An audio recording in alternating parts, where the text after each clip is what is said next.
Well, free agency was sure dang interesting, but lots of things have changed in the NFL, primarily in the AFC. Let's talk football. Alrighty, what's going on, everyone? Welcome back to the All Around Sports Podcast. For sports are everything on the channel. I'm your host, Antonio. Today, we are going over my NFL power rankings after the free agency period.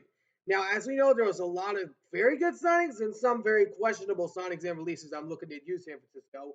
But man, we had a crazy free agency period.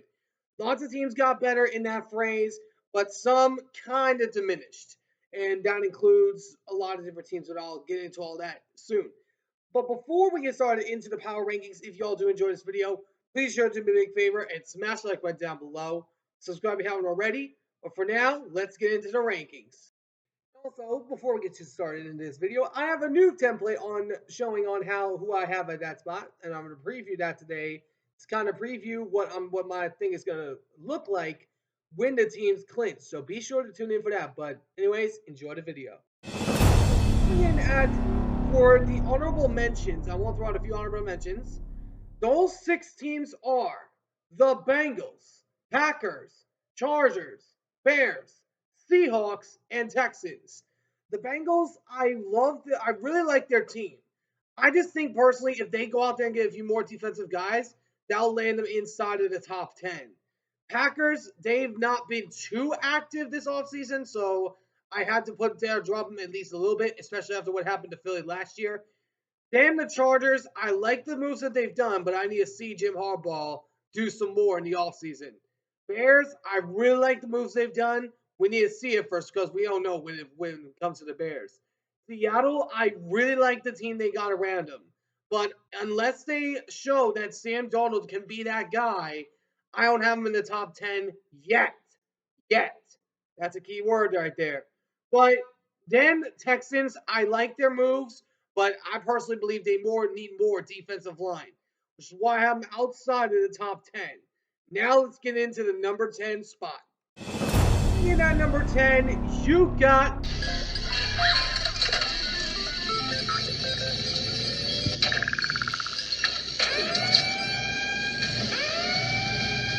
the Tampa Bay Buccaneers. The Bucks. Man, have they been really good, looking good this offseason. They went out there and got edge rusher Hassan Reddick. I believe he'll add on to what this team can do.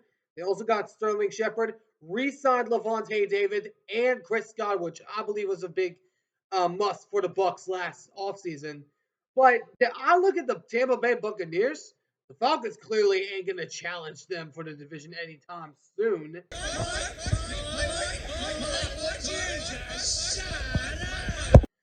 I'm looking at a team that last year beat both Detroit and Philly in the playoffs last year. I mean, not in the playoffs, in the regular season last year. I believe that Tampa Bay, their defense is going to get a whole lot better with the addition of Hassan Reddick. I do believe they'll go after another additional player in the draft, maybe like a Malik Willis, a Malik Williams, maybe a Jalon Walker. It depends on who's available at that spot. But I really like what I'm seeing from Tampa Bay. Baker Mayfield's got a lot of stuff to work with in Tampa Bay, which is why I have Tampa Bay at number 10. Coming in at number 9, does this team really have to be on here?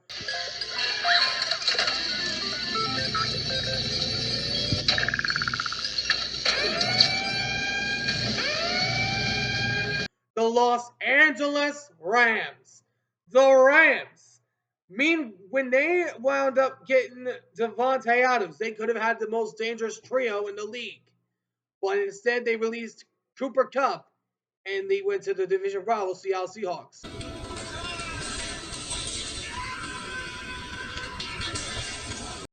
Not to rub it in a little bit. But the Rams, being flat out honest, they look like now like the best team in the NFC West. We look around the division, the Seahawks, we will wait to see what comes out of them. We'll have to see if Sam Darnold is going to be that guy. I'm still not sold on him. I would have preferred Justin Fields over Sam Darnold, but that's just me. But then we look at the 49ers. They ain't going anywhere anytime soon.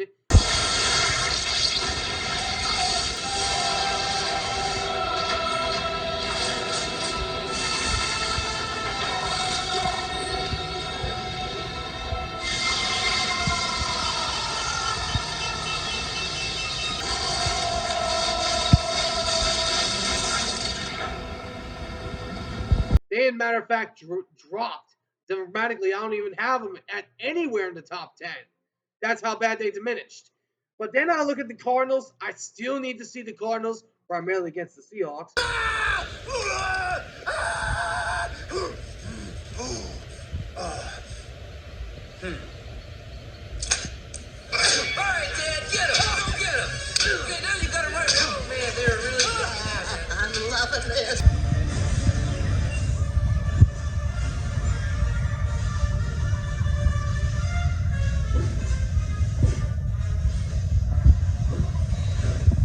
But the Rams, I like the signing of Davante Adams. I really like the signing of Poona Ford, former Seattle Seahawk, by the way. But I do believe they'll go after a tight end in the draft, maybe like a Colston Loveland if he's available at that point. But that's why I have the Rams at number 9. Coming in at number 8, man, did this defense get better or what?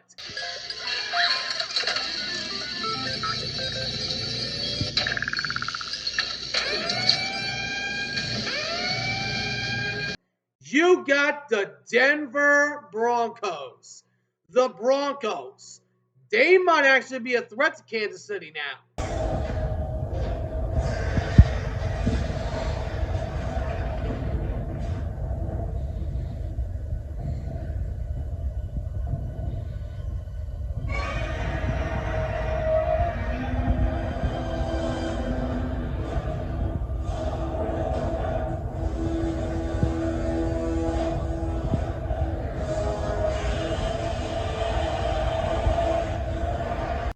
But man, they went out there and made some blockbuster moves.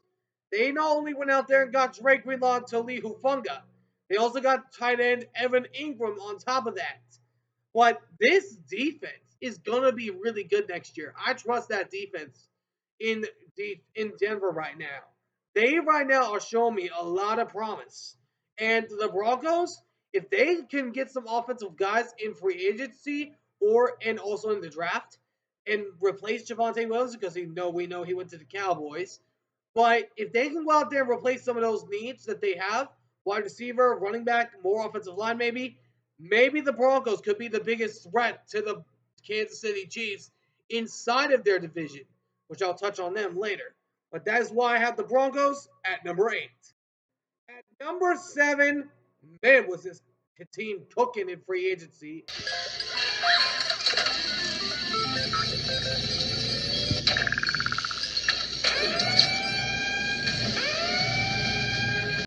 You got the Minnesota Vikings. The Vikes. Man, oh man, they were busy. They not only went out there and got Will Fries, Jonathan Allen, Isaiah Rodgers, and Javon Hargrave. They also traded for Jordan Mason that was worth a 6th. Did you forget who I am?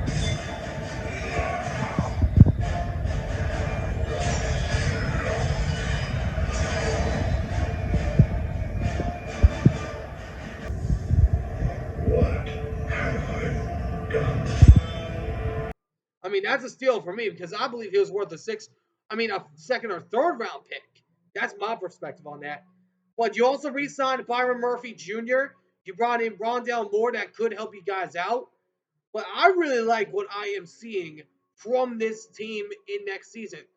And the only reason I have them at low at number 7 is because they have a rookie. But the rookie quarterback, I believe, will still be a good quarterback. Because we've seen this from Kevin O'Connell.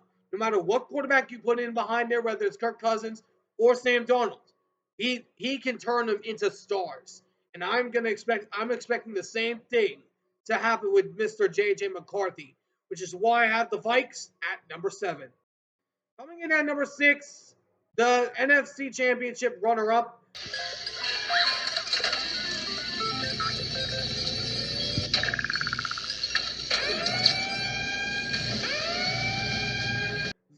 Washington Commanders. The Commanders did go out there and get Javon Kinlaw and also re-signed Bobby Wagner, but they traded also for Deebo Samuel. And then also recently signed Michael Gallup, returning to face his division rival Cowboys. But man, this team was freaking busy. I mean, they didn't do much in the offensive side, but they did go out there and get some good key defensive pieces. But I like the Commanders. As long as Jaden Daniels doesn't have a sophomore slump, I don't see the Commanders moving anywhere from number 6 because they have the best rookie quarterback of all time in Jaden Daniels at their quarterback position. He is still one of the better quarterbacks in the NFC. He's still not ahead of Jalen Hurts, but we'll see what ends up happening. But Commanders come in at number 6. And then number 5, yes, I still have them this high.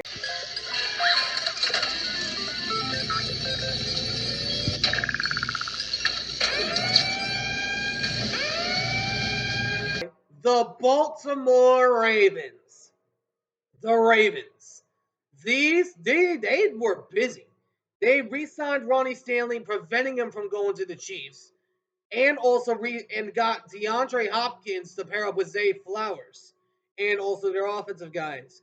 This, I believe, is a good move. I really like it because DeAndre Hopkins kind of brings that game-clinching type moments in his game. We saw it in the Hail Murray. But DeAndre Hopkins can help out this offense a massive majority. Because we saw it during his time in Houston, Arizona, Kansas City, and Tennessee. He can be a stud wide receiver. I don't think he's obviously wide receiver number 1 behind, not ahead of Zay Flowers. But he's still that number 2 guy. I really like DeAndre Hopkins in Baltimore, especially to pair up with Lamar Jackson. And Lamar, I believe this man is still a good quarterback, but he has to do well in the playoffs, which is why I have him at number 5. Coming in at number 4, I have the tables have turned.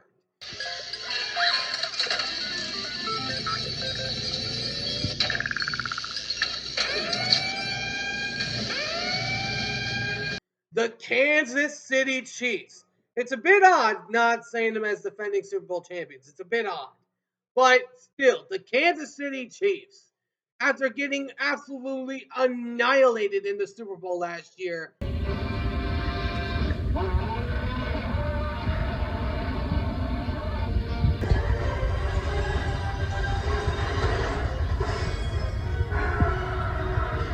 I dropped them this far. Because even though they did get out there and get some keynote signings and re-signings, bringing back Nick Bolton, Marquise Hollywood Brown, Kareem Hunt, Juju Smith-Schuster, and a few other guys, including franchise tagging Trey Smith, I still don't trust the Chiefs right now.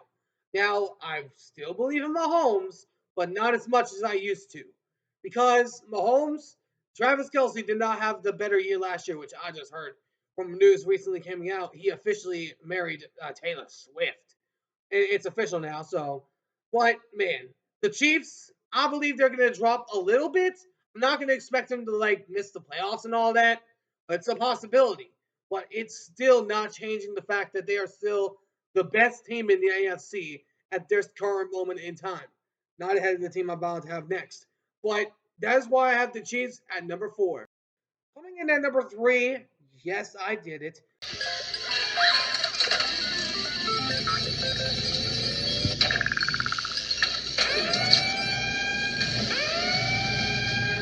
The Buffalo Bills. Hold on. Let me explain. The Buffalo Bills went more out there and got more guys and went out there and got some more pieces. They extended Khalil Shakir. They extended Terrell Bernard. They extended Josh Allen to a big time deal, which was well earned.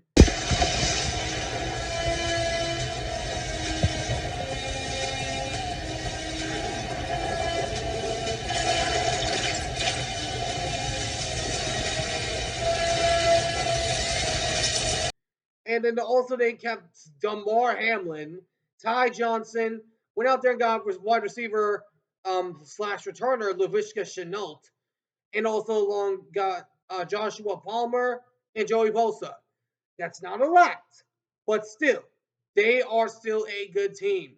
They are still obviously the second best team in the AFC, but for right now, I have them ahead of the Chiefs because they right now show me a lot more promise than I see with the Kansas City Chiefs.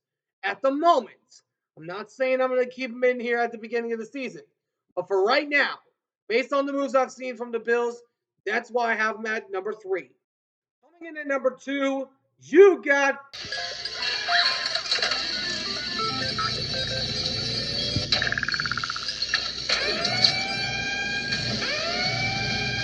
the Detroit Lions. The Lions are still at number 2. And they were injury riddled last year when they lost to the Washington Commanders.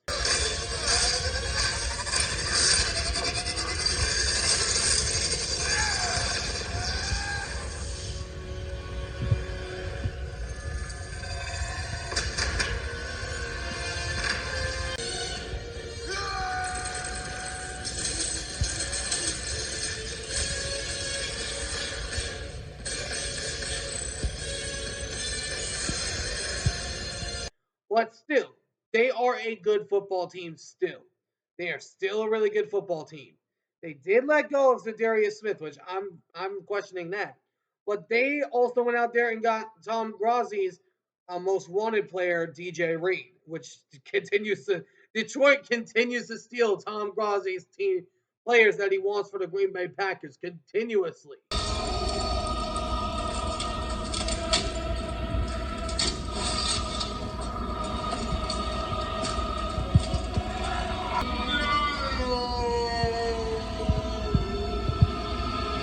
Like, this man gives the Lions more fuel. It's like the Lions are watching them or something.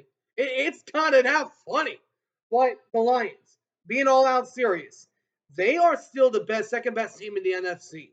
They are still that top team. The Vikings might have something to say about that from the free agency moves they made. But I'm still not taking the Vikings ahead of the Lions. I'm still not doing that. But that is why I have the Lions at number 2. Coming in at number 1, no surprise here.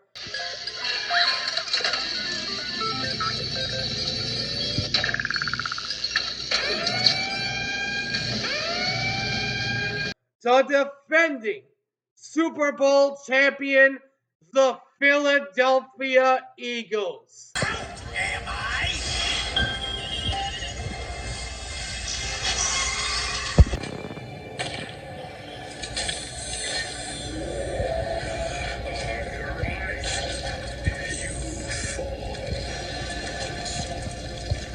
The Eagles, even though they released some of their defensive players, which some guys are probably wanting them to stop stealing their defensive players, but they went out there and got very busy as they went out there and got lots of different pieces as well.